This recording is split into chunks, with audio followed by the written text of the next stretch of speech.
cuộc đời vì nước vì dân.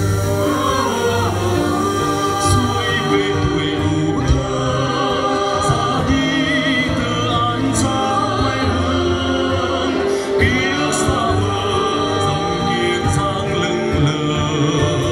Giá hoa tràm mắt vẫn anh hùng vẫn theo tiếng gọi đàn sông, ra đi dài vòng quê hương. Vượt qua bao dặm đường trải thân bao chiến trường, dài năm dặm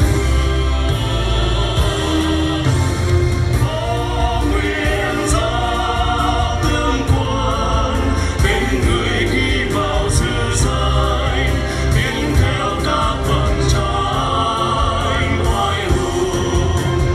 Có nguyên giá tương quân bên người hai cuộc trường chinh, gắn theo nước mình đôi trôi oai hùng.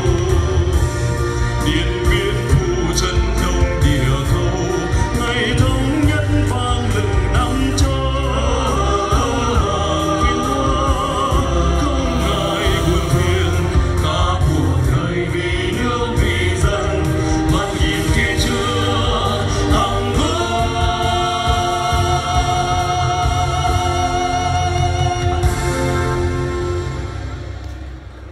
Hôm nay người về đây trên quê hương Quảng Bình, tay ôm lệ thủy xoay mình bên dòng Kiên Giang, mắt nhìn xa xa